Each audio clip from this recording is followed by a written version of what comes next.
Hello and welcome to the breakdown here on ThePapare.com, our final breakdown segment for this Dialogue Rugby A Division season. We've come to the end. Kandy have been crowned undefeated champions of the Dialogue League for, I don't know how many at time, Sabir, but congratulations to them. But let's look at this week's action before we come to talk about that finale game between Havelocks and Kandy. First game, Navy 76 points against CHNFC. Navy running in 12 tries. Sirina Veerasinghe once again scoring 26 points. Sabir, he's really putting his hand up to compete for that number 15 jersey for Sri Lanka. Indeed, and he's finishing as the highest point scorer with 146. That's quite a lot achievement. I had a chat with him after the game because he was in the bench for the last 2 years. Riza Mubarak was dominating the 15 jersey and Hettiarachi was dominating the 15 jersey, and he also learned from that and he was waiting for that chance. So he got the chance first season, all the starts, he did well. Yeah, it's a thing about getting the chance, you've got to take it with both hands, and he's done that. The other game as well, we thought it might be an easier win for CRNFC, but it ended up being 19 points to 17.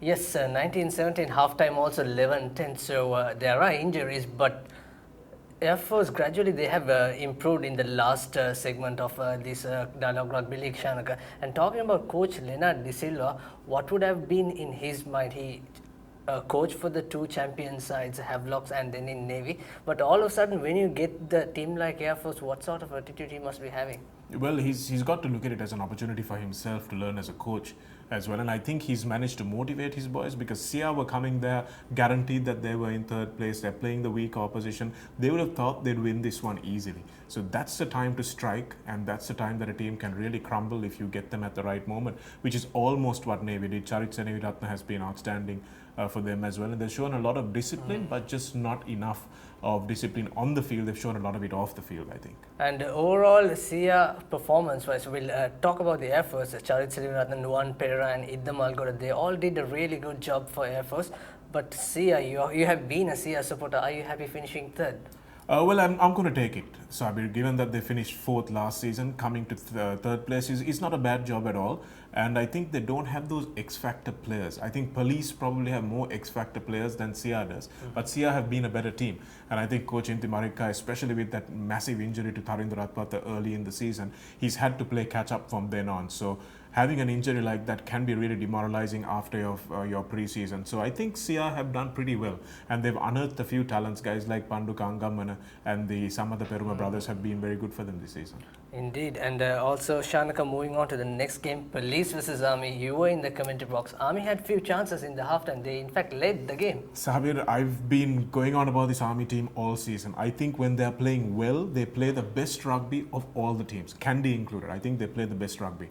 But unfortunately, they play that rugby for 5 minutes at a time and maybe only for about 20-30 minutes in every game. And that's exactly what happened against Police. They went into an early lead and then they sat back, made some mistakes. And again, everybody makes mistakes of the restarts. And once they do that, they allow Police back on top. And Police just had too much experience. Bilal Hassan was back, and you can see the difference in that forward pack when he is back in the back of it. And if you look at the game, the lead was changing hands. And then suddenly it was that yellow card that the Army prop conceded.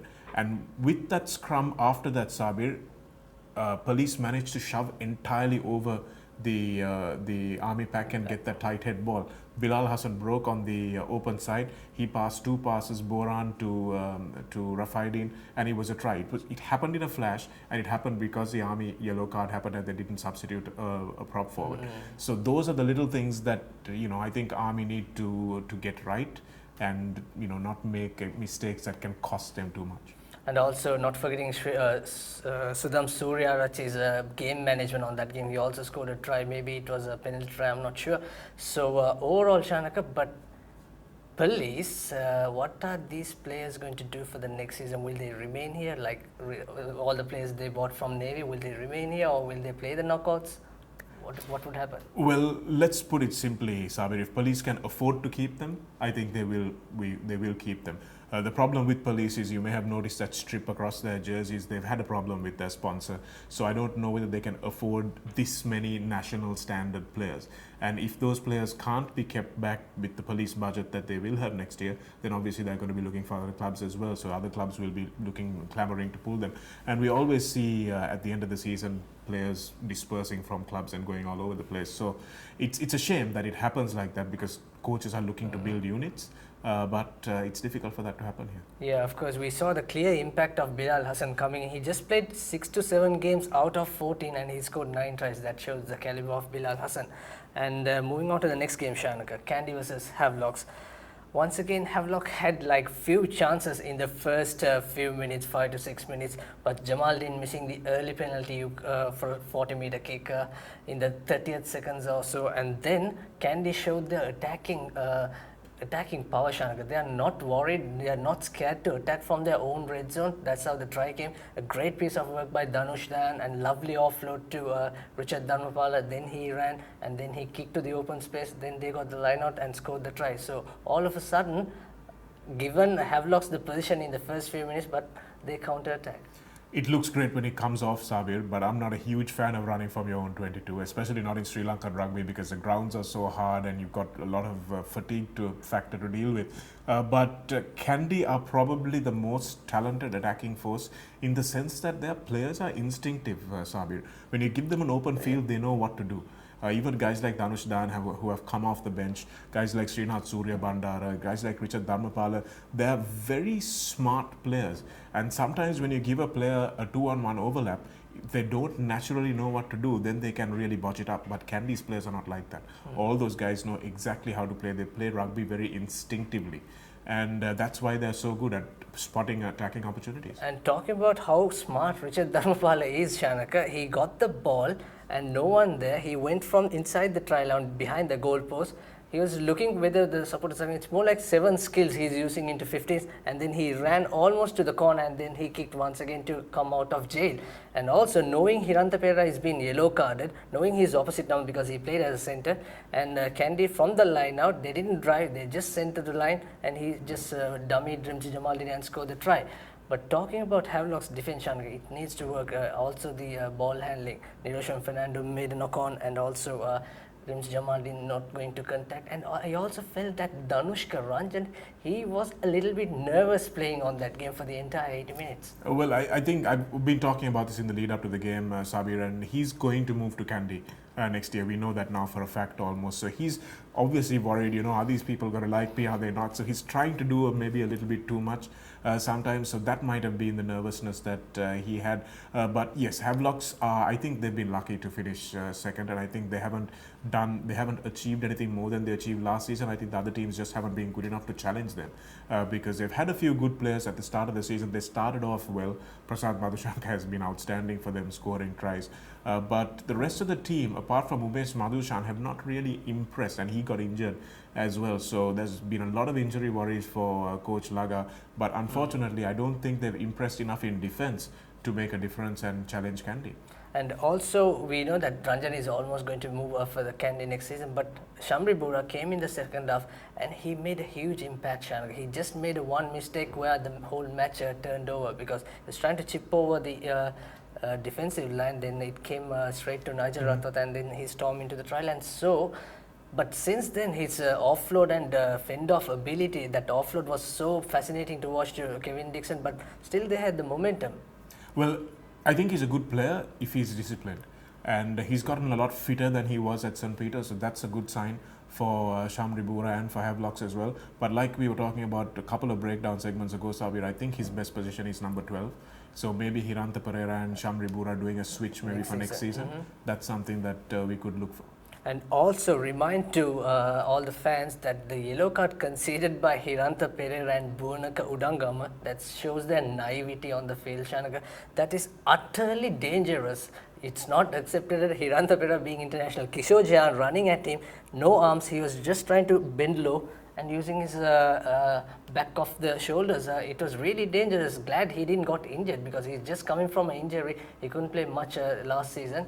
So, and also Buna Kodanga taking over Rahul De Silva. Now, this needs to be not made in the future, isn't it, Shannon? They have to understand from this. They have to move on from this. Absolutely, and I think you have to tell the coaches to take some responsibility for that as well. Sabir, you need to outlaw that at practice, because if players aren't doing that at practice, they're not going to be doing that at games as well.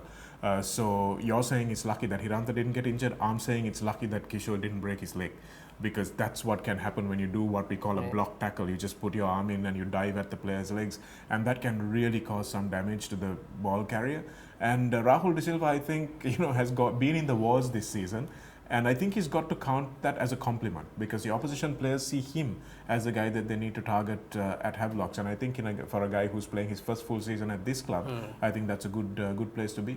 And also, yes, Roshan Veeraratne led the team well. He controlled and managed the game very nicely, even without Gayan Veeraratne, no Lavanga Pereira, no Anuradha Vilwara for the whole season, no Fazil Marja. But even the bench players given a chance. Thilina Vijay Singh coming and scoring. So he was waiting to wear that candy jersey and come into the field. Chances offered, and he scored a lovely try. Sabir, I've said this over and over again, even with regard to the Sri Lanka cricket team or any team that you coach, competition for places is what matters. So these players, if they know that they're going to get half a chance, they're going to take it. If you know your place is guaranteed like it is at some other clubs, then you can play at 50% and still be guaranteed to play next week. But these guys have really got to make sure that they impress the coach at every opportunity that they get. So I think they've done that.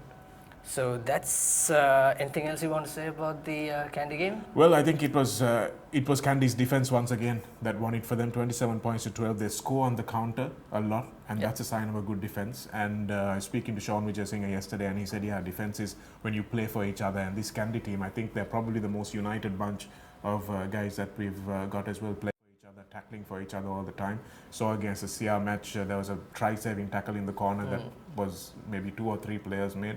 So that's the sign of a champion team. All right, so that's all the updates, the summary of the breakdown final segment. And moving on to the point scorer list, Thilina Veerasinghe of Navy, 146 points, and Gayan Salinda of Army, 115 points, and Prince Chamara heading Rimji Jamaldin at the 3rd place with 103 points. And also in the try list, Prasad Madhusanka, 12 tries, Bilal Hassan, 9 tries, Thilina Veerasinghe, Yoshita Rajapaksha, and Lee Kegel, the Navy trio, have scored 8 tries each. And this is how the points table, as you can see on the screen, Shanaka. Yeah, Candy Sports Club well out ahead, 13-point lead over Havelocks in 2nd place, 78 points to 65. CRNFC again, another big gap between them and Havelocks, as a 12-point gap there, and then 6 points below Navy, Police and Army. Those were good mid-table sides, and I think there's very little to choose between those three. They all beat each other almost at every given opportunity, and Air Force were unlucky probably to come in 7th, because they were a better side than that. But CHNFC have a lot to look forward for in the upcoming seasons. Hopefully some school leavers will see an opportunity. Other club players on the benches will see an opportunity at CH and maybe strengthen them a little bit. Indeed. And moving on to the Clifford Cup knockouts. So probably Sia will take Army in the first Cup quarterfinal, and Havelocks will take Air Force, Navy Police, and Candy CHNFC. Who will be the top 4? Interesting bunch of games, Sabir. CRNFC will probably be looking to make a final. I think they'll really want to get into that final, but they have to get over the Army hurdle first. Havelocks last time were looking to the final and fell against Police as well, so they've got to be really careful. But I don't think this Air Force team can upset them. Navy versus Police is going to be a really interesting game. It's one apiece in the league, and it's too close to call. But on current form, if Bilal plays, I think Police might be the team that will get in front. And Candy versus CH, of course, that's going to be a pretty simple matchup for Candy. But CR Army and Navy Police are the games to watch.